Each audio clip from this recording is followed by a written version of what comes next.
तसा तर आजचा दिवस तुम्ही खूप धावपळीचा बोलू शकता किंवा शांततेचाही बोलू शकता. कारण दोन्ही गोष्टी ना आजच्या ब्लॉगमध्ये तुम्हाला पाहायला मिळणार आहेत.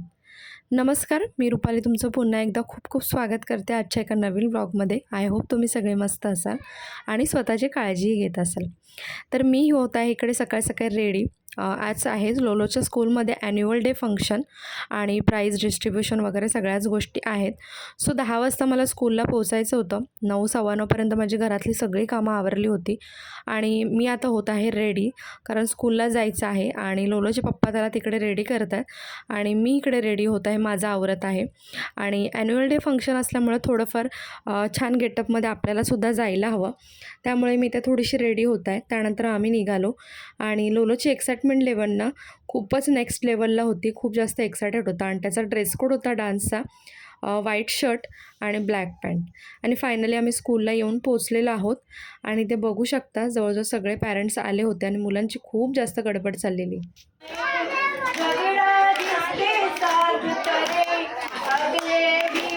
तर आम्ही ज्या टाईममध्ये पोचलो होतो त्यानंतर बऱ्याच वेळाने ना ॲन्युअल डे फंक्शन स्टार्ट झालं, कारण गेस्ट जे होते ते थोडेसे उशिरा आले होते. आणि त्यानंतर मग छान असं ना त्यांची टीचर आहे त्यांनी छान गाणं म्हटलं आणि मग पुढच्या डान्स प्रोग्रामला स्टार्ट झाली. आणि मुलं ना खरंच खूप सुंदर नाचत होती. त्यांच्या वयाच्या हिशोबाने ना ती खूपच सुंदर नाचत होती. आणि इथे बघू शकता लोलोचा डान्स परफॉर्मन्ससुद्धा आला होता. इथे जर कॉपीराईट क्लेम आला नसता ना तर मी डान्स सुद्धा म्हणजे सॉन्ग जे होतं ते सुद्धा ॲड केलं असतं, पण त्याचं सॉन्ग मला इथे ॲड करता आलं नाही. आणि लोलो बघा किती क्यूट नाचत आहे आणि इतर मुलं मुलीसुद्धा क्यूट नाचत आहेत. तर हे जे सॉन्ग आहे ना, तर दिल है छोटासा छोटी सी आशा असं हे सॉन्ग आहे आणि त्याच्यावर मुलं डान्स करत आहेत. तर लोलोनी सुरुवातीला खूप छान डान्स केला. त्यानंतर ना त्याचं थोडंसं लक्ष भरकटलं, तर थोडं मध्ये-मध्ये तो स्टॉप करत होता. पण ठीक आहे, त्याच्या वयाच्या हिशोबाने अगदी 3 वर्षाचा आहे तो आणि 3 वर्षाच्या हिशोबाने खूप सुंदर डान्स केला. कृपा आम्हावरी तुझी होऊ दे, नाना विद्या कला कुशलता तुझविना आम्हा जगी कोण दे. एवढे 2 ओळी आहेत, ह्या रोज टीचरनी त्यांच्याकडून मुलांकडून घ्या. कारण शारदा देवी म्हणजे सरस्वती पण आणि आपल्या शारदा माता. त्यामुळे दोन्ही मिळून हे गाणं तुम्ही मुलांकडून बोलून घ्या की आपोआप विद्या आणि कला दोन्ही आपल्याला मिळेल. तर या ज्या सांगत होत्या ना मॅडम, म्हणजे वीणा मॅडम, तर त्या गेस्ट होत्या आणि त्यांनी छान सांगितलेलं आहे, खूप सुंदर सांगितलेलं आहे.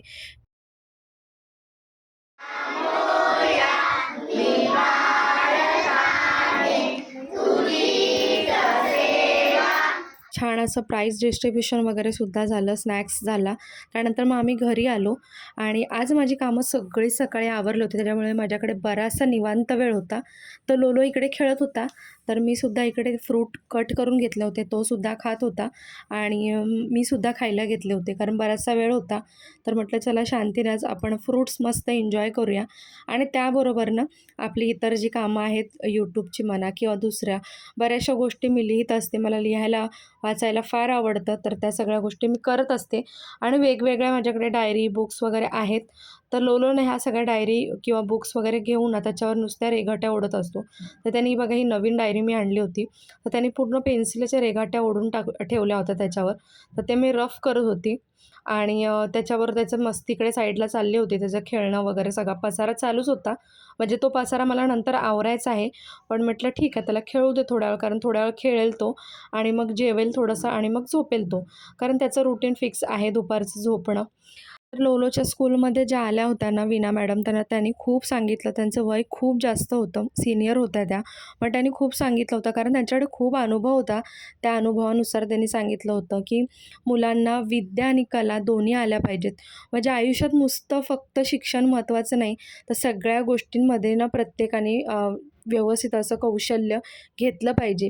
आणि आपल्या मुलांच्या आयुष्यात आपला रोल काय आहे, तर आपण त्यांना चांगले संस्कार देणं, चांगल्या चांगल्या गोष्टी शिकवणं, चांगल्या गोष्टी करून त्यांच्याकडनं घेणं, म्हणजे एकंदरीत त्यांना चांगलं घडवणं हे आपल्या हातात आहे. बाकी पुढे त्यांचं लाईफ कसं असेल हे त्यांच्या हातात आहे, पण जितक्या शक्य होतील गोष्टी आपण तितक्या त्यांना आपण शिकवल्या पाहिजे. त्यामुळे लोलो असो किंवा प्रज्ञा, त्याला काहीही दोघांना करायचं असेल तर मी फर्स्ट प्रायोरिटी घेते कुठल्याही गोष्टींना, की ठीक आहे त्यांना करू दे. त्यांना जी आवड आहे ना, ती त्यांची आवड त्यांना जपू दे आणि त्यासाठी मी त्यांना नेहमी प्रोत्साहनसुद्धा देत असते मुलांना. तर इथे बघा छान असं संध्याकाळ झाली होती म्हणजे दुपारी माझं सगळं आवरलं. त्यानंतर मग लोलोला जेवण वगैरे करून त्यालासुद्धा झोपवलं आणि मी सुद्धा थोडा रेस्ट केला. कारण थोडंसं काम वगैरे इतकं काही नव्हतं त्यामुळे मी थोडा रेस्ट केला आणि छान म्हटलास केसांना थोडंसं ना रोजमेरी जे वॉटर मी बनवून ठेवलं होतं त्याचा स्प्रे करावा छान आणि केसांना लावावा. आणि त्यानंतर मग मी आले किचनमध्ये आणि आता सगळं किचनमधलं आवरून घेते. म्हणजे भांडी वगैरे दुपारी जी घासून ठेवली होती ती सगळी लावून घेते जागेवर आणि त्यानंतर मस्त असा चहासुद्धा ठेवणार आहे. तर आजचा दिवस ना म्हणजे सकाळचा खूप जास्त धावपळीचा, गडबडीचा दिवस होता. पण संध्याकाळी ना थोडासा आरामाचा आणि स्लो असा दिवस होता. तर इथे ना मी सकाळी जे फ्रूट कट केले होते तर त्याच्यामध्ये किवी होती. तर किवी मी खाल्ली होती पण त्याची सालं जी होती ना ती सांभाळून ठेवली होती. तर म्हटलं त्याचाच फेस पॅक करावा आणि जरा फेसला लावावं की बरेच दिवस झाले होते फेसला कुठलाही पॅक लावला नव्हता. कारण कारण रोजच्या रुटीनमध्ये ना इतका आपल्याला वेळ नसतो. कधी म्हणजे मागे-पुढे होत असतं. पण मला जेव्हा शक्य होईल ना तेव्हा या गोष्टी मी करत असते. आणि सालं जी फळांची असतील ना तर त्याचा उपयोग तुम्ही अशा प्रकारे नक्की करू शकता. सेपरेट फेस पॅक बनवण्यासाठी एखादं फळ कट करून घेणं, की त्यापेक्षा ना त्याची सालं जी असतात त्याचा उपयोग करून सुद्धा आपण छान असा फेस पॅक रेडी करू शकतो. आणि तुम्हाला तर माहिती आहे की किवी हे फळ किती महाग येतं. तर ₹100 मी 4 आणले होते ते फळ आणि खूप महाग होतं, कॉस्टली होतं. त्यामुळे मी त्याचा असा उपयोग करून घेतलेला आहे. आणि काल ना भाज्या आणून ठेवल्या होत्या इव्हनिंगला, पण त्या काही मला क्लीन करायला जमलं नाही. तर म्हटलं आज आपण त्या भाज्या क्लीन करून घेऊया. आणि मटार जे होते ना आता सध्या स्वस्त झाले होते, तर ते सुद्धा मी घेऊन आले होते आणि आवळे खूप सुंदर मिळाले होते मला. म्हणजे त्यांच्या आवळ्यांच्या प्रेमात पडावे ना, तर इतके सुंदर होते म्हणजे कुठेही डाग वगैरे काही नाही, अगदी क्लीन. आणि मटारसुद्धा मला ₹40 किलोने मिळाले होते. म्हणजे अगदी स्वस्त झालेले आहेत मटार. आणि मला वाटतं याच्यापेक्षा स्वस्त आता नाही होणार. जास्तीत जास्त झाले तर ₹30 किलोने होतील. पण मला असं वाटतं की नाही होणार आता कदाचित. कारण हाच जो असेल तो रेट लास्ट असेल. तर म्हटलं जे आम्ही ऑलरेडी भरपूर स्टोअर केलेले आहेत मटार, तरीसुद्धा ना दिसले ना बाजारात तरी मी घेऊन येते. आणि बघा इथे किती छान असे आवळे भेटले होते मला. तर खूप सुंदर आवळे मिळाले होते आणि म्हटलं चला हे आवळे जे आहेत ना, तर ते व्यवस्थित असे स्वच्छ करून घेऊया, मग त्याचा उपयोग करून घेता येईल. आणि ते तोपर्यंत भाज्या साफ करेपर्यंत माझा फेस पॅक जो होता ना, तर तो सुकला होता.